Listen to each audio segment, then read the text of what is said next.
అవినీతి అరాచక పాలనకు చరమగీతం పాడాలనే ఉద్దేశంతో పవన్ కళ్యాణ్ అధ్యక్షతన రాష్ట్రంలో అధికారంలోకి రావడానికి బీజేపీ పార్టీ ప్రధాన పాత్ర పోషించిందని చంద్రగిరి బీజేపీ ఇన్ఛార్జ్ పురుషోత్తం నాయుడు అన్నారు.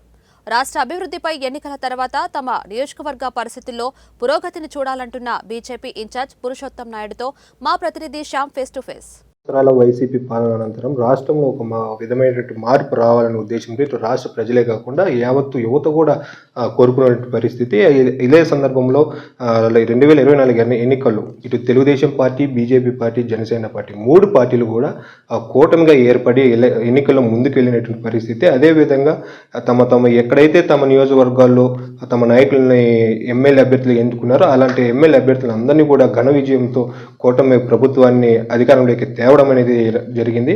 అదేవిధంగా ప్రజలకు కూడా ఇప్పటికి 100 రోజుల పాలన ముగిసిందని చెప్పుకోవచ్చు. ఈ 100 రోజుల పాలనలో ఈ కూటమి ప్రభుత్వం ఏదైతే హామీలు ఇచ్చిందో అదేవిధంగా ఆ హామీలను అమలుపరిచే విధంగా ముందుకు వెళ్తుందని కూడా చెప్పచ్చు. ముఖ్యంగా కొన్ని నియోజకవర్గాలు ఇటు మనం ఉమ్మడి చిత్తూరు జిల్లాలో ఉన్నాం, తిరుపతి, చంద్రగిరి కాన్స్టిట్యూన్సీలో ఉన్నాం. ఈ చంద్రగిరి కాన్స్టిట్యూన్సీ కాకుండా చాలా కొన్ని కాన్స్టిట్యూన్సీల వరకు ఈ కూటమి ఎమ్మెల్యే అభ్యర్థులు ఎవరైతే ఉన్నారో వాళ్ళు గెలుపొందిన తర్వాత ముందు ఒక విధమైన విధానాన్ని విధి విధానాలతో ముందుకెళ్లారు. ఎమ్మెల్యేగా గెలుపొందిన తర్వాత ఒక విధమైనటువంటి విధానంతో ముందుకు వెళ్తున్నారంటూ కూడా సోషల్ మీడియాలో తమ కొన్ని పార్టీ కార్యకర్తలు వాపోతున్నటువంటి పరిస్థితి. అసలు ఇక్కడ చంద్రగిరి నియోజకవర్గంలో ఇక్కడ పులిపర్తి నాని తెలుగుదేశం పార్టీ అభ్యర్థి పులిపర్తి నాని ఇక్కడ కూటమి అభ్యర్థిగా నిలబడ్డారు. అదే కూటమి అభ్యర్థి ఘన విజయం కూడా సాధించారు. చంద్రగిరి నియోజకవర్గము ఓన్లీ ఒక జిల్లాలో నియోజకవర్గానికి ప్రాముఖ్యత కలిగినటువంటిదే కాదు, చంద్రబాబు నాయుడు రాష్ట్ర ముఖ్యమంత్రి చంద్రబాబు నాయుడు యొక్క సొంత ఊరు కలిగినటువంటి నియోజకవర్గం కూడా చెప్పుకోవచ్చు. ఇలాంటి నియోజకవర్గంలో తెలుగుదేశం పార్టీ అభ్యర్థి పులిపర్తి నాని గెలుపొందారు. మరి ఇటువంటి పరిస్థితుల్లో ఏ విధంగా ఉంది ఈ 100 రోజుల పాలన?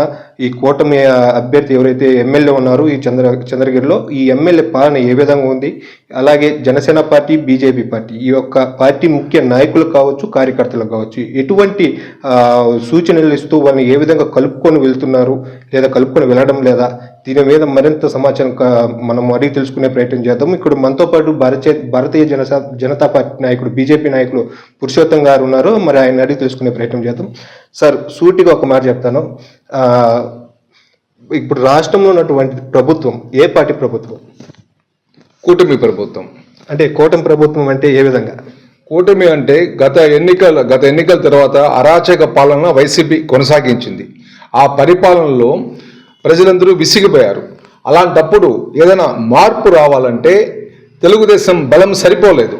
అలాగే జనసేన వాళ్ళ ధైర్యము, ఉత్సుకత, అలాగే బీజేపీ ఉన్న శక్తి ఇవన్నీ కూడా కలిస్తే కానీ ఈ రాష్ట్రము అభివృద్ధి వైపు పయనించే ప్రసక్తి లేదనే ఉద్దేశంతో మా కేంద్ర నాయకులు భారతీయ జనతా పార్టీ, అలాగే తెలుగుదేశం పార్టీ నుంచి చంద్రబాబు నాయుడు, అలాగే జనసేన నుంచి పవన్ కళ్యాణ్ గారు వీరు ముగ్గురు ఈ రాష్ట్ర అభివృద్ధి చెందాలంటే మనం ఏదైనా ఒక గట్టి సంకల్పం చేయాలనే ఉద్దేశంతో ఈ కూటమిగా రావడం జరిగింది. ఈ కూటమిలో వచ్చి అఖండమైన ఘన విజయాన్ని కూడా సాధించడం జరిగింది. ఓకే, మీరు అన్నట్టు కూటమి ప్రభుత్వమే ఇక్కడ అధికారంలో ఉందంటున్నారు. మనకు కొన్ని నియోజకవర్గాల్లో ఒక కింది స్థాయి లీడర్లు కావచ్చు, తెలుగుదేశం పార్టీ నాయకులు తెలుగుదేశం పార్టీనే అధికారంలో ఉంది, తమ నాయకుడే ముఖ్యమంత్రిగా ఉన్నారు, మిగతా నాయకులను కూడా కొంచెం పక్కకు పెట్టేటువంటి పరిస్థితులు కూడా ప్రతిరోజు ఎక్కడో ఒక చోట మనము సోషల్ మీడియాలో లేదా మీడియాల ద్వారా ప్రత్యక్షంగా కూడా చూస్తున్నాం. మరి దాని మీద మీ స్పందన ఏంటి? మీరు అన్నట్టు కొంతవరకు ఆ విషయం కూడా వాస్తవమే. కానీ రాష్ట్ర స్థాయిలో సమన్వయం చాలా బాగా ఉంది. చంద్రబాబు నాయుడు గారు అటు కేంద్ర బీజేపీ పార్టీ పెద్దలతోనూ ప్రధానమంత్రితో కూడా సమన్వయం సాధించుకుంటూ జనసేనను కలుపుకుంటూ కూడా ఈ రాష్ట్రానికి చాలా ప్రాజెక్టులు కూడా సాధించుకొస్తున్నారు. నిత్యం రోజు చూస్తున్నారు. ఎంత నిధులు కూడా పోలవరం అయితేనేమి, ఇంకా అమరావతి అభివృద్ధికి అయితే కూడా లక్షల కోట్లు కూడా భారతీయ జనతా పార్టీ ప్రభుత్వానికి, తెలుగుదేశం ప్రభుత్వానికి అందించడం జరుగుతుంది. కానీ మీరు కింద చెప్పినప్పుడు సమన్వయ లోపం ఉంది. దానికోసమని జిల్లాకు ఒక మంత్రిని కూడా వేయటం జరిగింది చంద్రబాబు నాయుడు గారు. అలాగే ఈ జిల్లాకు కూడా అనగాని సత్యప్రసాద్ రెవెన్యూ మినిస్టర్ గారిని ఈ 7 తిరుపతి జిల్లాలోని 7 నియోజకవర్గాలకు కూడా కోఆర్డినేషన్ చేయమని చెప్పారు. అలాగే ఈ మధ్య కూడా జనసేన, బీజేపీ, తెలుగుదేశంతో ఈ మధ్య ఒక కోఆర్డినేషన్ సమావేశం కూడా జరిగింది. ఈ సమావేశంలో ఆయన ఏం చెప్పారంటే పై స్థాయిలో అంతా కూడా సమన్వయం బాగుంది, కింద కూడా సమన్వయం బాగుంటేనే రానున్న రోజుల్లో కూడా ఈ కూటమి ఐక్యత బలపడి మనం ముందుకెళ్తామని చెప్పారు. అలాగే వాళ్ళ పార్టీ ఎమ్మెల్యేలు కూడా మాకు కూడా చెప్పడం జరిగింది. దాన్ని ఇంకా ముందు ముందు కూడా ఆ సమన్వయాన్ని బాగా గట్టిపరుచుకునే దిశగా కూడా అందరూ కలిసి వెళ్లాల్సిన ఆవశ్యకత ఎంతైనా ఉంది. రానున్న రోజుల్లో ఈ అపోజిషన్ పార్టీని ఎదుర్కోవాలంటే కూడా ఈ సంఘటితం కూడా మళ్ళీ కరెక్ట్గా ఉండాల్సిన అవసరం అయితే ఎంతైనా ఉంది. ఇప్పుడు మీరు అన్నట్టుగానే ఇటు భారతీయ జనతా పార్టీ అనేది కేంద్ర పాలిత ప్రభుత్వంలో ఉన్న అధికారంలో ఉంది గత 10 సంవత్సరాలుగా కూడా. అలాగే భారతీయ జనతా పార్టీ కూడా దేశవ్యాప్తంగా కూడా అతిపెద్ద పార్టీ కూడా చెప్పుకోవచ్చు. ఈ తరుణంలో తెలుగుదేశం పార్టీ, జనసేన పార్టీ ఈ రెండు కూడా బీజేపీని కలుపుకొని 3 పార్టీలు కూడా ఉమ్మడిగా పోటీ చేసినటువంటి పరిస్థితి. ఇటు మనకు ఎన్నికల బరిలో తక్కువ స్థానాలు కూడా భారతీయ జనతా పార్టీకి కల్పించినటువంటి పరిస్థితి. అదే విధంగా మీరు చెప్పినట్లు హైకమాండ్లో కూడా లేదా పై స్థాయిలో కూడా ఒక ప్రత్యేకమైనటువంటి స్థానాన్ని కల్పించిందని కూడా చెప్పుకోవచ్చు.